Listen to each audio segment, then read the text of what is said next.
il-ħabib tiegħi qal li lill-mamma tiegħu ma tistax tieħu ħalib minflok tixtri affarijiet magħmulin minn pjanta ta' soja. Wieħed irid jiddistingwi u jagħmel distinzjoni importanti bejn allerġija għal ħalib u lactose intolerant li huma differenti.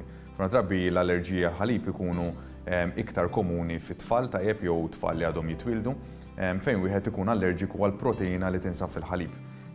Biex nagħti mod in ġenerali il-ħalib huwa magħmul minn 3 partijiet. Għandek il-parti tax-xaħam, il-parti tal-proteini u l-parti tat-zokkor li hija l-lactose. F'na drabi dawn it-tfal li jitwildu din l-allerġija li jistgħu joħorġu minnha eventwalment ikunu allerġiki għal proteini li huma l-casein u l-whey mod tekniku.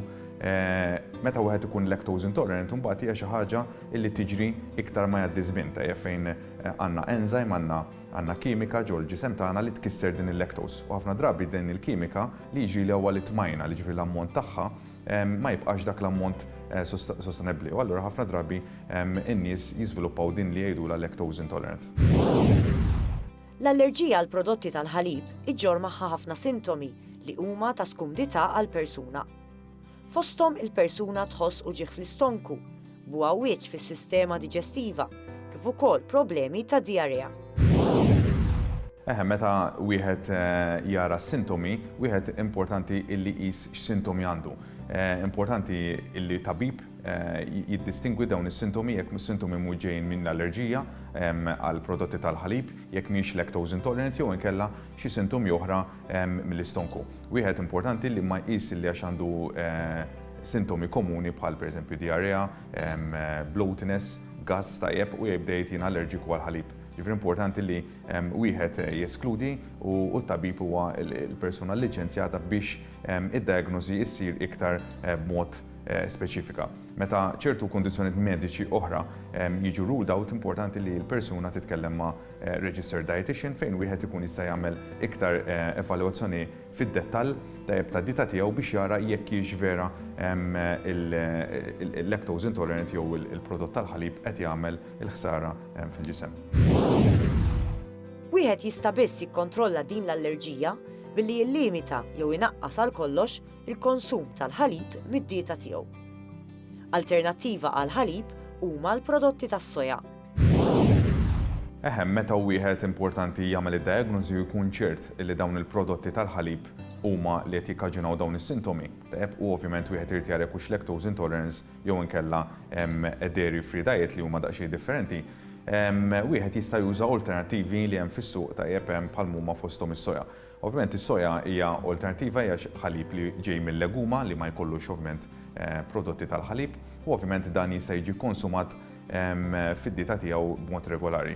Ovvjament wieħed irid jara bħal kull ħaġa oħra fid-dinja jekk il-palat tas-soja mhuwiex xi ħaġa li wieħed iħobb u wieħed importanti illi meta jażel din is-soja jara li l-ammont ta' soja products li qed juża ikunu ekwivalenti għal dak il-ħalib illi jkun elimina fid-dieta tiegħu. Apparti l-prodotti tas-soja, insibu prodotti oħrajn li wkoll jistgħu jissupplixxu l-kalċju li l-persuna għandha bżonn. Fost dawn insibu l-brokkoli, it-tonn, is-salamun, il-lews, kif ukoll kwalitajiet ta' ċereali differenti. Meta wieħed iqis l-ammont ta' kalċjum li għandu bżonn fid-dieta tiegħu, ħafna drabi alternattivi veġetali jew affarijiet oħra ħajkollhom kalċjum min-natura tagħhom imma mhux se jkun biżżejjed biex jilħaq l-ammont ta' 800 milligramma ta' kalċjum kuljum. Tajjeb li jkunu parti mid-dieta tiegħu bħal sesame seed, il-lows u affarijiet oħra li għandhom il-kalċjum ġo fihom, imma wieħed irid jara kemm qed jikkonsuma minnhom. Ma tistax tikkonsuma kemm trid minnhom sakemm tilħaq il-kalċjum għax ovvjament ukoll tkun qed iżżid kimiki oħra u affarijiet oħra fid-dieta tal-persuna. Meta wieħed ikun qed jagħmel dairy free diet jew il-lactose free diet, importanti li wieħed jara t-tikketta ta' dak il-prodott alternattiv u jara jekk dak il-prodott m'għandux l-istess ammont ta' kalċjum. Meta qed nitkellmu fuq il-ħalib, dawn il-ġranet li ġara huwa li ħafna mill-ħalibiet alternattivi bħal huma s-soja milk, huma l-oat milk, huma l-coconut milk, rice milk, etc. ħafna drabi il-manufattur iżid l-istess ammont ta' kalċjum daqs li kien hemm fil-ħalib. Għalhekk wieħed importanti li jara li dawn il-prodotti alternattivi għandhom dak l-ammont ta' kalċjum. Hekk biss ħafna drabi jista' wieħed jilħaq dak l-ammont. Jekk again mill-evalwazzjoni tad-dieta tal-persuna ma biex qed ilħaqhom, hemmhekk imbagħad is-supplementi jridu jitlu fin-nofs billi wieħed jieħu ammont ta' supplement jekk qed nitkellmu fuq il-kalċjum. Tikka aktar dwar saħtek. Kimika li m'għadix tintuża fil-manifattura tal-fliexken u tat-tazzi ta' trabi, sfortunatament għadha tintuża fil-ġugarelli li jintużaw biex it-trabi jgermuhom meta jkunu qed itellgħu is-snien. Il-kimika BPA jidher li għadha tintuża f'ċertu ditti u għalhekk importanti li qabel ma nixtruhom niċċekkjaw minn xiex ikunu magħmulin. Importanti wkoll li jekk it-trabi jittieħdu f'xi ċentri apposta matul il-jum, dawn il-ġugarelli jitħallew id-dar, ħalli bekk jiġi evitat ir-riskju li jitħamġu jew li jintużaw minn tfal oħra. Dawn il-ġugarelli għandhom jitnatfu ta' spiss, jitallew u jitħallew jinxfu sew.